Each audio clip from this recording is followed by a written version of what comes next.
Helen Radcliffe had been working as a chef at a nursing home in Bath for over 20 years. The kitchen was her sanctuary, a place where she found comfort and purpose. But one chilly April morning, everything changed. The director of the home called her into his office. His face was stern but tired. "Helen, I'm afraid we have to let you go. The budget cuts are unavoidable," he said quietly. Helen's heart sank. She had given her life to this place, to those elderly souls who depended on her cooking and care. Now, she was suddenly out of work, with no clear plan ahead. As she walked out of the building, the cold wind bit at her cheeks. She thought about the residents and the staff. Something felt wrong. Over the next few days, Helen heard whispers about mistreatment of the elderly at the home. Some staff were careless, even cruel. Her worry grew. How could she stay silent when those who once depended on her were suffering? That night, Helen made a decision. If no one else would speak up, she would. It had been a week since Helen's dismissal. She spent most of her days sitting by the window of her small flat in Larkhall, overlooking the hills of Bath. The silence in her kitchen was deafening. No clatter of pans. No smell of shepherd's pie. Just the ticking of the old clock above her stove. But her heart was restless. The rumors about St. Aldwyn's nursing home wouldn't leave her alone. A former colleague had sent her a message in the middle of the night: "You wouldn't believe what's happening after hours. It's not the same since you left." Helen's fingers trembled as she held her tea. She knew those residents. She had held their hands when they cried, made them laugh with her Yorkshire puddings, and sung to them softly while they ate. The thought of anyone mistreating them ignited something inside her. Rage. Guilt. A sense of duty.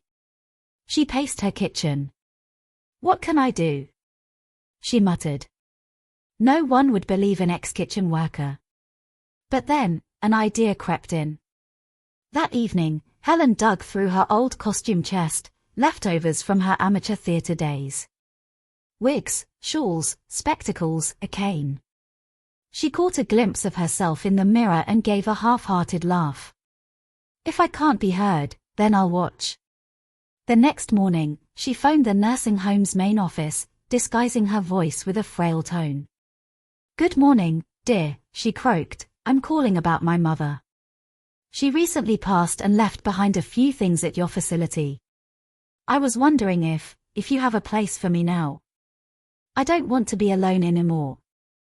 After a few exchanged details, a spot was miraculously offered.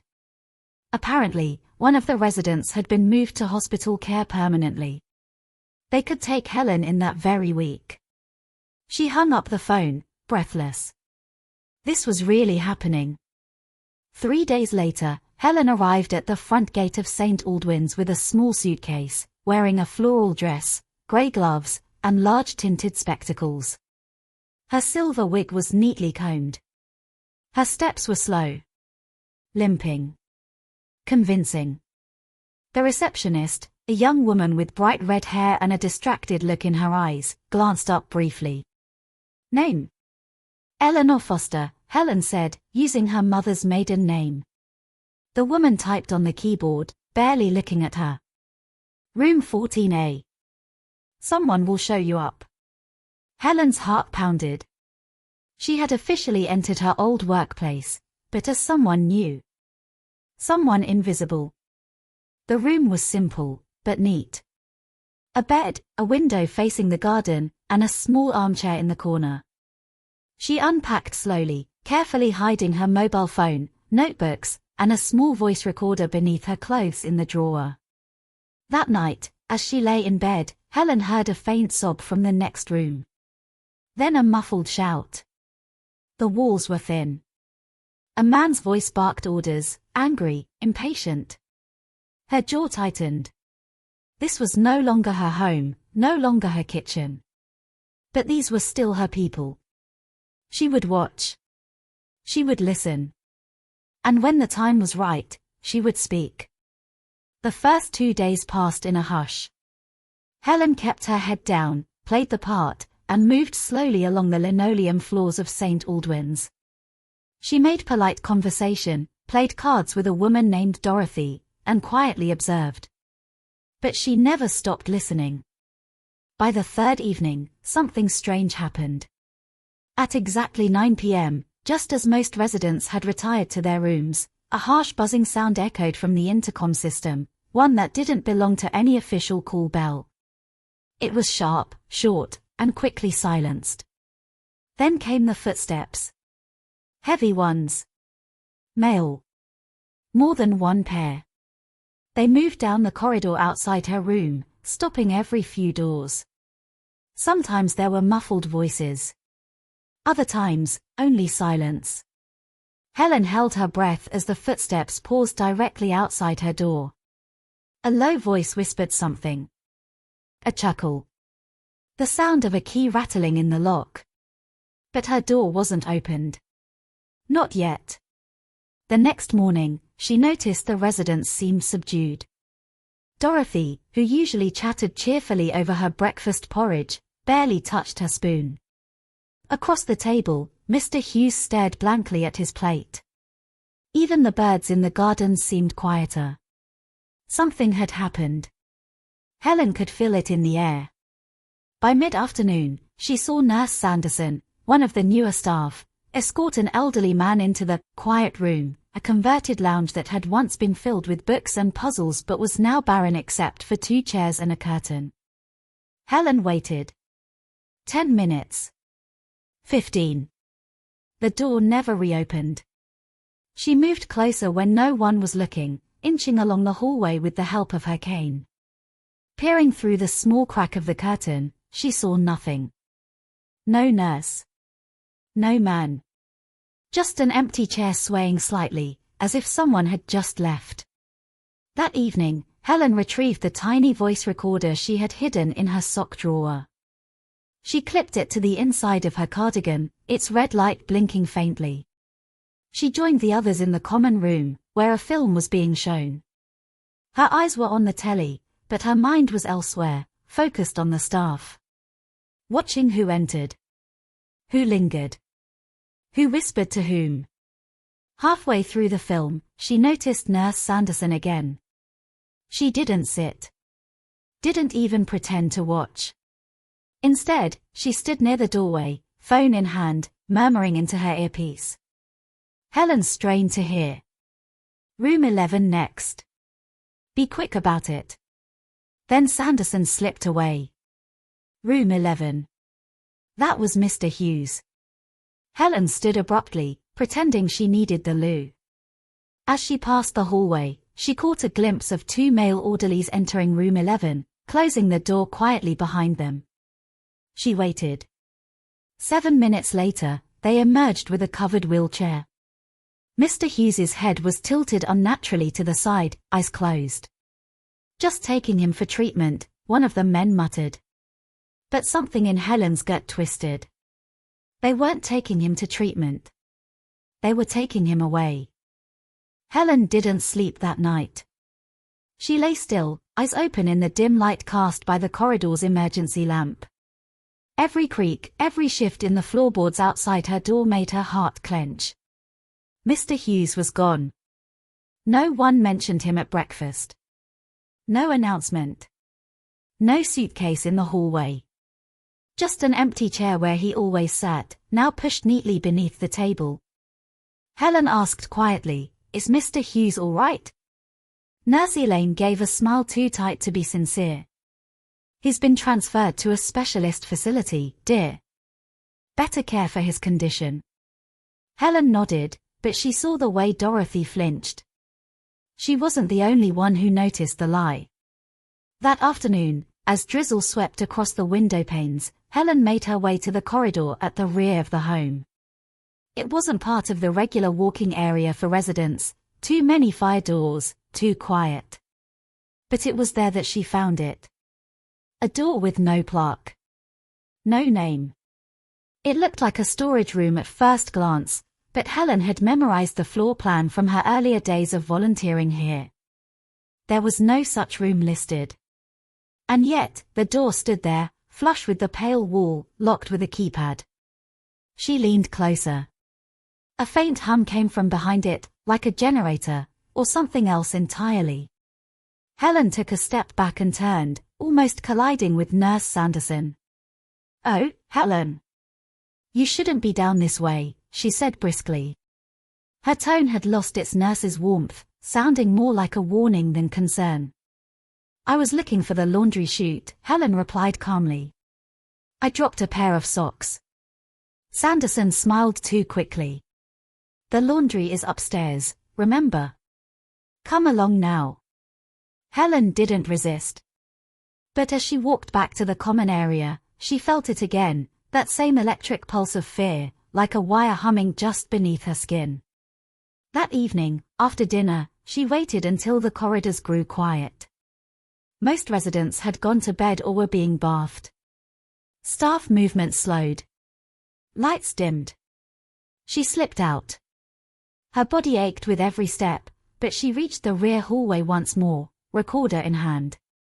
She pressed the record button and approached the door again. This time, she noticed something else, smudges on the floor. Dark streaks like something had been dragged. Then came the sound. A single, low groan, from the other side of the door.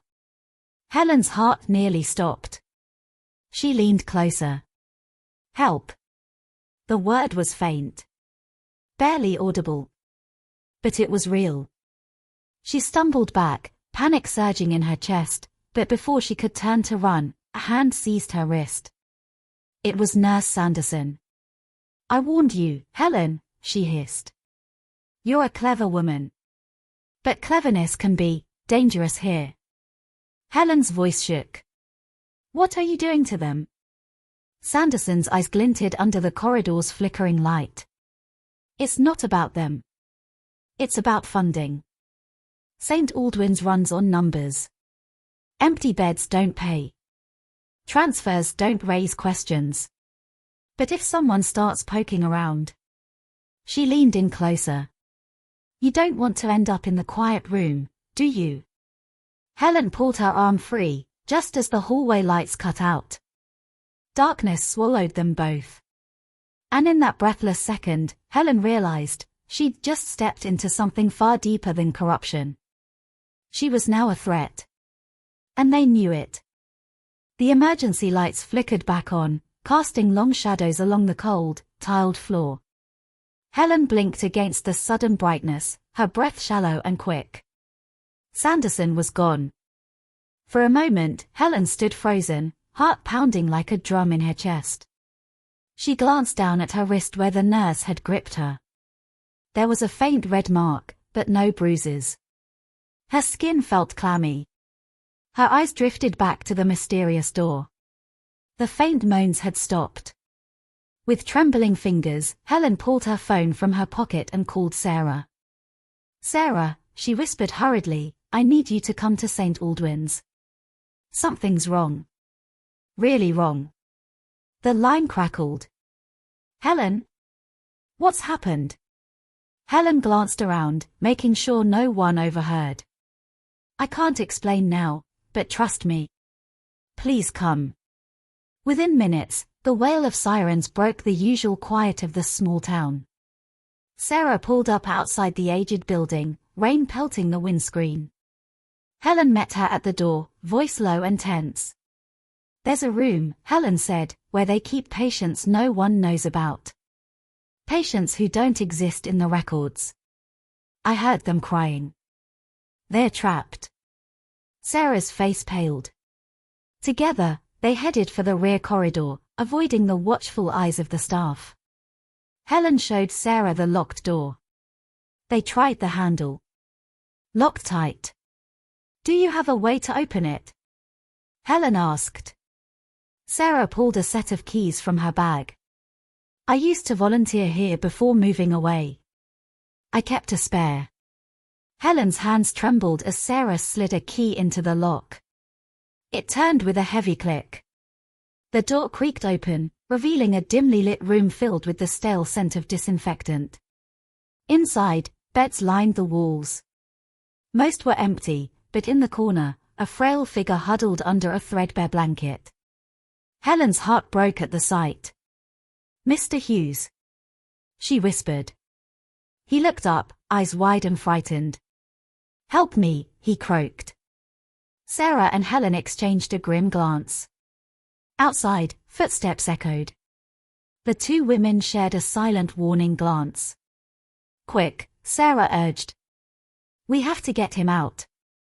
Helen nodded. Together, they moved swiftly, supporting the frail man between them. As they reached the door, it slammed shut behind them. The sudden slam of the door echoed ominously in the narrow corridor. Helen's breath hitched, but she steadied herself, gripping Mr. Hughes' frail arm tightly. Sarah looked around swiftly, their hearts pounding as footsteps approached from both ends of the hall. "We need to move," Helen whispered urgently. They hurried toward the emergency exit, the old building creaking under their feet. Mr. Hughes' frail body trembled with each step, but he whispered, "Thank you, thank you." Helen's mind raced. How many others were trapped behind that door? How long had they been hidden away? The chilling thought made her blood run cold. As they reached the exit, Sarah suddenly stopped. "Wait, Helen. There's a folder here," she said, picking up a dusty envelope left on a nearby table. Helen tore it open. Inside were documents, patient records, medical notes, and a name repeatedly crossed out, Evelyn Carter. Helen's heart skipped a beat. Evelyn Carter was the name of a woman who had vanished from the town years ago. Rumors had whispered of mistreatment and cover-ups at St. Aldwyn's, but no proof had ever surfaced. Sarah looked at Helen, eyes wide. "This changes everything." Before they could react, the sound of heavy footsteps grew louder. The two women exchanged a quick glance and slipped outside into the drizzling night. The rain masked their hurried escape as they disappeared into the shadows. Helen clutched the folder tightly. She knew this was only the beginning. Helen and Sarah found refuge in a quiet cafe down the street, the warm light inside a stark contrast to the cold night outside. Helen unfolded the documents carefully, spreading them across the table. The faded ink and official stamps hinted at years of forgotten pain. "Look here," Sarah pointed to a series of letters between hospital staff and local authorities. They spoke of patients being quietly transferred, records altered, and complaints ignored. Helen's fingers trembled as she read aloud a chilling passage. "Patient Evelyn Carter shows signs of severe neglect and mental distress. Recommendations for immediate intervention were disregarded." "But she disappeared," Helen murmured. "No one knew what happened to her." Sarah nodded grimly. "These papers suggest she was locked away. Hidden." Helen's thoughts raced. Could Evelyn be one of the patients in that hidden ward? How many lives had been erased? Determined to find answers, Helen dialed the number of an investigative journalist she had met months ago. The line rang twice before a voice answered. "Detective Harris speaking." Helen faltered. "No, sorry, wrong number." She hung up, then redialed, this time reaching a woman with a firm but kind tone. "Hello, this is Margaret Collins, investigative reporter. I have some urgent information about St. Aldwyn's." As the conversation continued, Helen felt a flicker of hope. Maybe now, the truth could finally come to light. Days passed with Helen and Sarah working quietly alongside Margaret Collins. The reporter's relentless pursuit began to stir attention beyond their small town. Helen's hands shook as she watched footage on the reporter's laptop, hidden cameras, testimonies from former staff, and files revealing a pattern of abuse and neglect at St. Aldwyn's. The local authorities, pressured by mounting evidence and public outrage, launched an official inquiry. Helen received an invitation to a hearing, where she faced the hospital board and medical staff. The room was cold and sterile, but Helen's voice was steady as she recounted the horrors she had witnessed and the patients she had helped rescue. Among the crowd, Oliver sat silently, his eyes fixed on his mother. Guilt and shame clouded his expression. After the hearing, Helen was approached by several families whose loved ones had disappeared. Tears and thanks were exchanged as stories long buried began to surface. One afternoon, Helen returned home to find Oliver waiting. His demeanor changed. "I'm sorry, Mum," he said quietly. "I never realized what you endured. You're more than just a cleaner. You're my hero." Helen smiled softly, the weight of years lifting from her shoulders. Though the scars remained, Helen knew that by standing up to the darkness, she had brought light, not just to herself, but to many forgotten souls.